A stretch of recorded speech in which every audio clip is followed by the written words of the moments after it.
धनी अरे वतनी और फाइल करावे तो फाइल पीछे फाइल फाइल फाइल सोनू भैया दीपक भैया तू रहिए तू तो इज्जतिया बुझा जा तोरा शर्म लगता है एको ए अबीर तो सता है पर पोटाई है कुर्तवे ना फाड़ दे दे अब दे दे कुर्तो फाड़ दे कि हम धनी अरे गलिए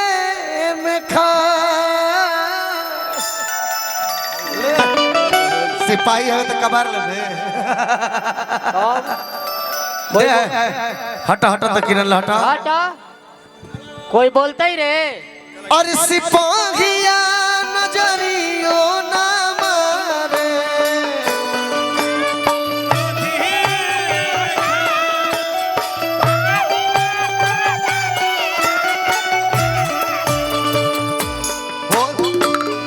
हम धनी गलिए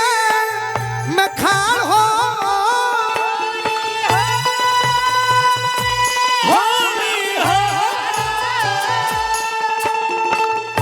हम धनी गलिए में खाड़ सिपाहियो नजरियो न मारे हम धनी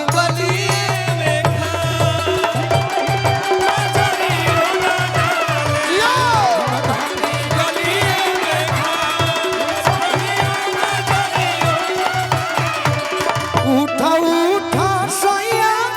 है जनई हरा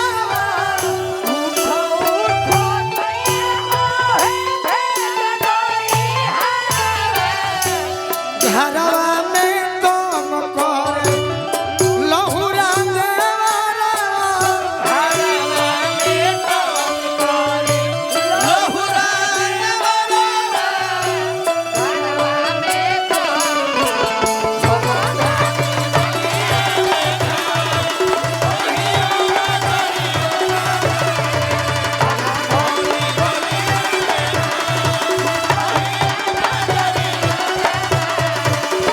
आगे हावल दरवा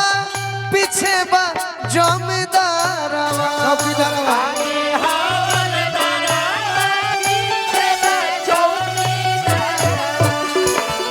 हमें जातिवाद कोई बनू हाँ जी तो दोनों बिरादर खुश हो जाला सॉरी आगे ओ हीरा नावा पीछे हो भूमिहारवा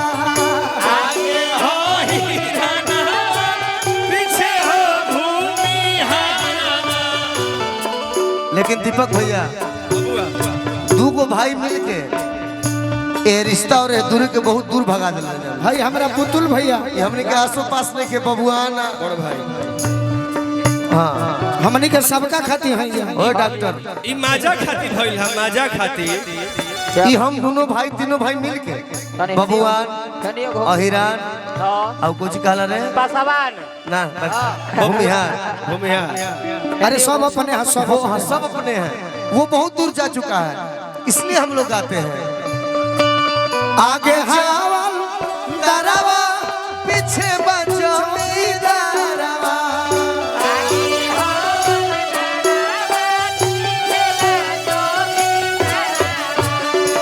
बिचवा में सैया नदान हो इनको के को कुर्सी दे दिया अरे खाली हम ही रे तू गवा दो बिचवा में सोया नदा सिपाहिया नजरिया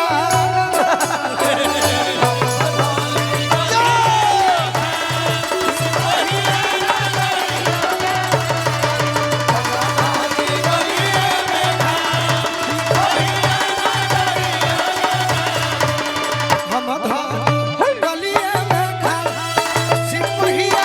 नजरिया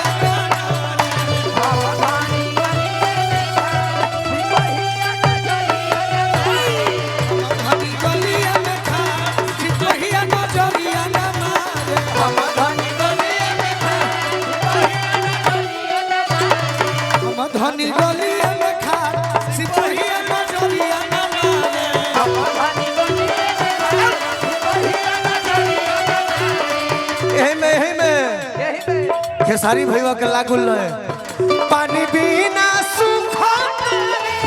हमरा अब हौदी पानी बिना सूखा हमरा अब हौदी ना हो ए भौजी रे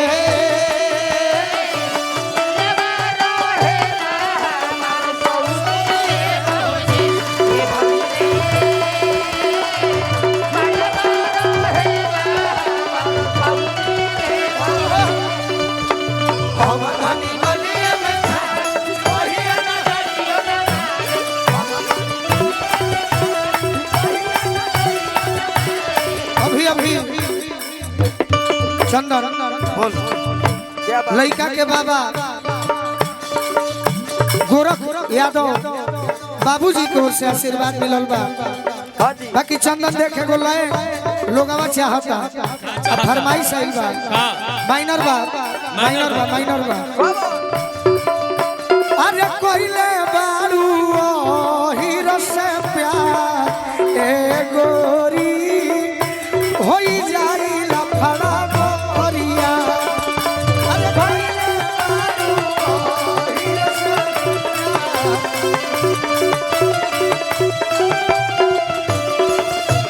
अरे अरे चलो हम नाही डालो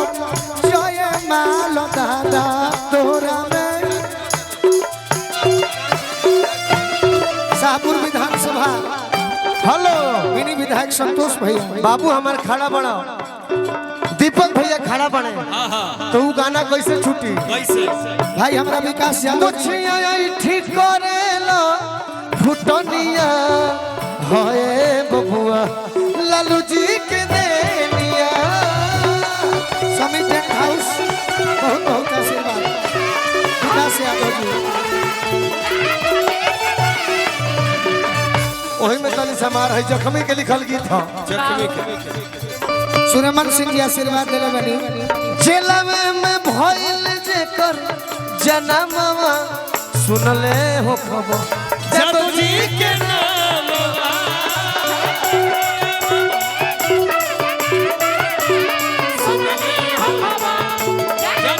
और एगो आशीर्वाद आई बा चंदन जी बाबू बाबू शाहपुर विधानसभा भूतपूर्व और वर्तमान विधायक प्रतिनिधि राजेंद्र मिश्र जी के आशीर्वाद आई जेलवे में भइल जे कर जनामा सुनले होई जादू जी के नाम नेपाली यादव जी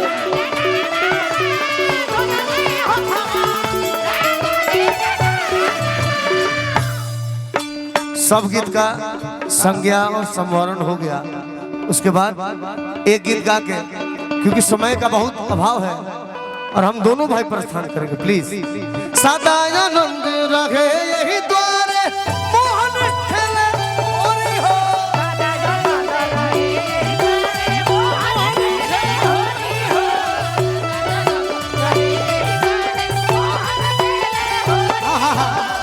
सुनाए शिवानी एगो तारा से विनती हो गई